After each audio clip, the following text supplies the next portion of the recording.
अस्सलाम वालेकुम। आज की वीडियो बहुत ज़्यादा इम्पॉर्टेंट है उन लोगों के लिए जिन्होंने अभी तक बायोकेमिस्ट्री बिल्कुल भी नहीं पढ़ी और उन लोगों के लिए भी जिन्होंने पढ़ चुके हैं, क्योंकि आज की इस वीडियो में मैं आपको बताऊंगी कि कौन सा टॉपिक किधर से एग्जैक्टली करना है, पेज वाइज बताऊंगी।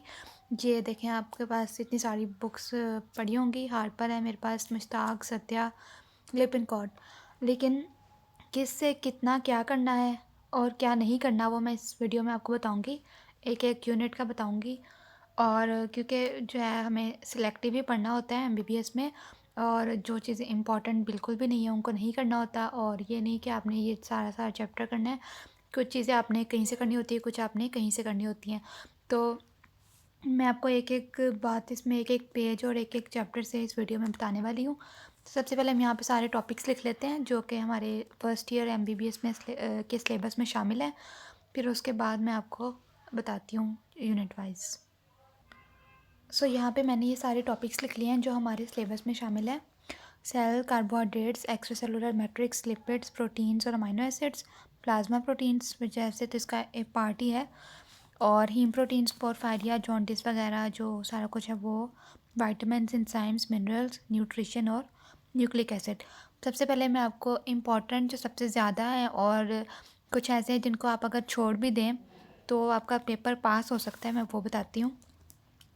अच्छा जी, सबसे पहले ये जो सेल है, इसकी कभी किसी को समझ नहीं आती कि किधर से करना है, क्योंकि इसका किसी भी बुक में प्रॉपर बिल्कुल भी नहीं दिया हुआ है। ठीक है, तो इसको मैं हम एंड पे डिस्कस करते हैं। फिर ये मैं आपको ये जो टिक लगा रही हूँ, कार्बोहाइड्रेट्स, ठीक है, लिपिड्स, प्रोटीन्स, इसका पार्ट ही हो गया, हीम प्रोटीन्स, वाइटामिन्स, इंजाइम्स। ये जो मैंने अभी टिक लगाया है ना, ये आपने करने ही करने हैं। Carbohydrates, lipids, proteins, haem proteins, vitamins और एंजाइम्स। ठीक है, minerals, nutrition, nucleic acid, ECM और सेल, ये भी इम्पॉर्टेंट है, लेकिन इनमें से आना है 0.5 SCQ यानी कि 2.5 मार्क्स का, जबकि बाकी ये जो है इनमें से 1 या फिर 1.5 SCQ, जैसे कि वाइटामिन्स है तो बहुत ज़्यादा इंपॉर्टेंट है, वाइटामिन्स और इंजाइम्स नंबर 1 ये, और ये सारे जो मैंने टिक लगाए हैं ये, लेकिन ये 3 है और ये है, इनको आप लास्ट पे करें, और अगर इनमें से कुछ रह भी जाता है तो कोई बात नहीं। वैसे मैं जो इस वीडियो में अब आपको बताऊंगी ना, वो सारा डिटेल से ही बताऊंगी कि किसमें जो है पूरा प्रॉपर ये सारा कुछ कहाँ से करना है। लेकिन जैसे मिनरल्स हैं, इसका आप सिर्फ एक टेबल देख लें, हर एक का कोई मेन बात, फंक्शंस देख लें और डेफिशिएंसी से क्या होगा, जैसे कैल्शियम है, आयरन वगैरह है, तो इसका गुजारा चल जाता है। ठीक है, क्योंकि इसमें से मेनली आता है कि इस मिनरल के फंक्शंस लिखें, इसके फंक्शंस लिखें, या फिर सिनेरियो भी आता है तो उस तरह हम जज करना होता है। लेकिन मैं अब इसमें आपको सारा बताती हूँ वीडियो में। तो हम सेल की बाद में बात करते हैं, सबसे पहले हम आते हैं कार्बोहाइड्रेट्स पे, ये कहाँ से करने हैं। कार्बोहाइड्रेट्स के लिए जो मुश्ताक का चैप्टर है,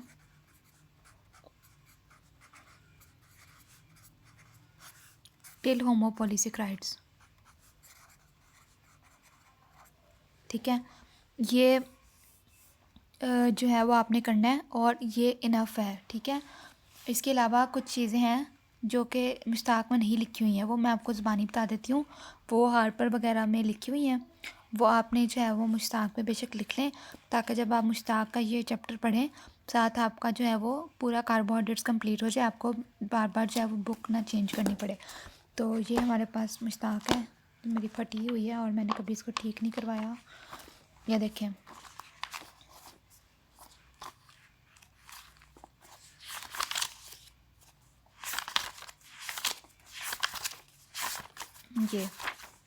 ये वाला जो चैप्टर है ये आपने सारा करना है अप टिल द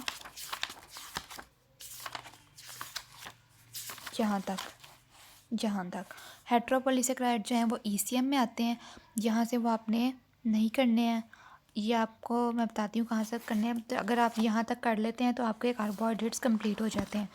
ठीक है, ये हमारे पास हो गए कार्बोहाइड्रेट्स, और इसके अलावा इसमें ग्लाइसीमिक इंडेक्स, एक ये बात, और इसमें जो है वो और वो ग्लाइकोम, ग्लाइकोमिक्स और ग्लाइकोबायोलॉजी। ठीक है, ये 3 डेफिनेशंस और ग्लाइसेमिक इंडेक्स की डेफिनेशन इसमें नहीं लिखी हुई, वो आपने करनी है। तो कई कार्बोहाइड्रेट्स हमारे हो गए डन। नेक्स्ट है ईसीएम। ईसीएम का हमने चैप्टर नंबर 4 लिपिनकॉट। ऐसा करती हूँ मैं आपको पहले ना सारे यहाँ पे लिख देती हूँ, उसके बाद हर बुक से ना आपको बता देती हूँ क्या क्या करना है। इस तरह से फिर ना काफ़ी लंबी वीडियो हो जाएगी नहीं तो चैप्टर 4 लिपिनकॉट का वो जो है हमारे पास कोलेजन वाला, इलास्टिन वाला, वो वाला आपने कंप्लीट करना है, उसमें से कुछ भी नहीं छोड़ना है, ठीक है। उसके अलावा चैप्टर नंबर 50 हार्पर का वो जो लिखा हुआ है ना बोन्स वाला, उससे पहले पहले तक, ये मैं आपको अभी हार्पर से दिखाती भी हूँ। फिर लिपिड्स हैं। लिपिड्स के लिए जो मैंने किया ना मैं आपको वो बताती हूँ।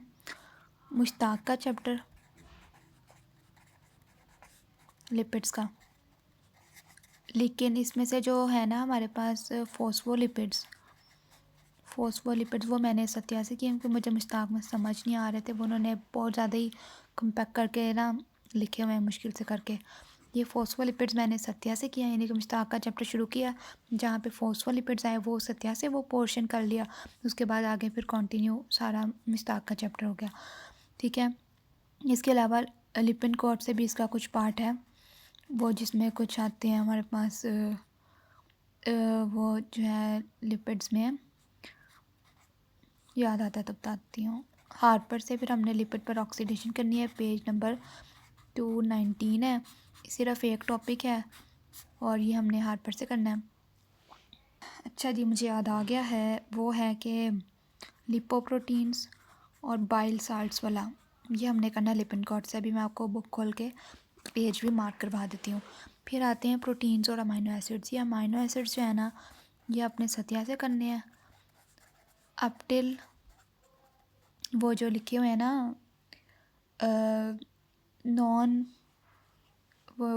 स्टैंडर्ड अमाइनो एसिड्स, वो जो एक टेबल बना हुआ है उससे ऊपर तक, वो भी आपको मैं बुक से भी दिखा देती हूँ, वहाँ तक करना है।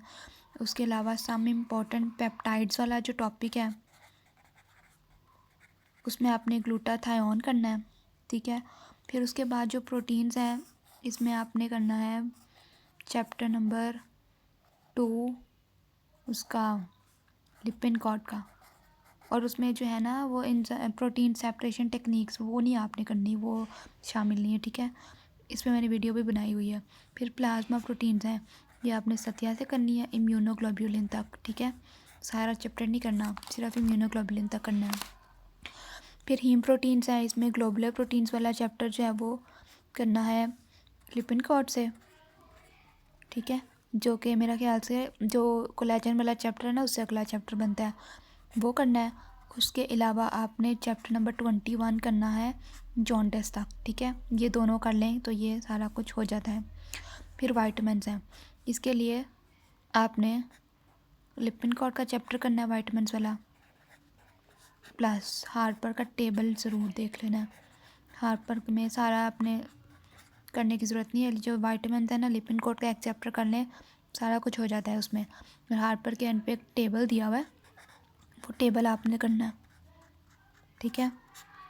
और इंजाइम्स के लिए ना 3 चीज़ें हैं बल्कि 4 हैं, ठीक है। इंजाइम्स का सबसे पहले लिपिनकॉट का चैप्टर 5 पूरा कंप्लीट, इसमें से कुछ नहीं छोड़ना।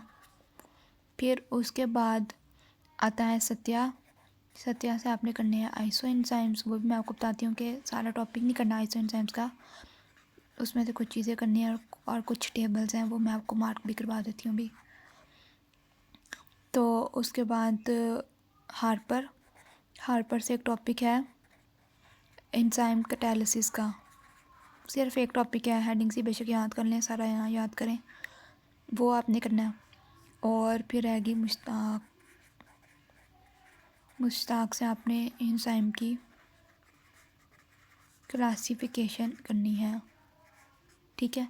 फिर न्यूट्रिशन है, इसमें 2 चैप्टर आते हैं लिपिनकॉट का, एक ओबेसिटी वाला आता है और ये भी आपने सिलेक्टिव करना है। वो सिलेक्टिव क्या है वो मैं आपको बताती हूँ जब मैं लिपिनकॉट अभी खोलती हूँ।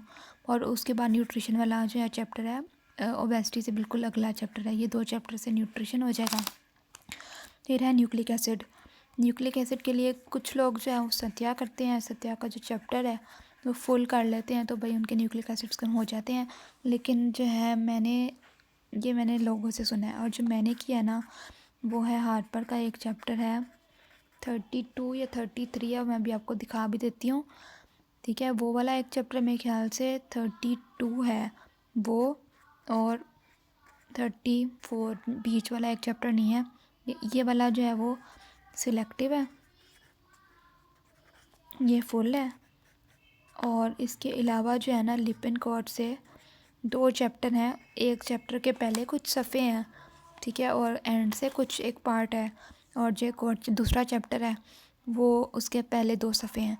ठीक है, ये भी मैं आपको ना बुक खोल के, ये जो मैंने जितनी भी बातें लिखी हैं अगर आपको अभी समझ नहीं आई हैं तो मैं भी आपको एक एक टॉपिक बुक से बताती हूँ। तो मेरा ख्याल से काफ़ी लंबी वीडियो होगी, नेक्स्ट वीडियो में बता देती हूँ, आप नेक्स्ट वीडियो भी ज़रूर देखिएगा।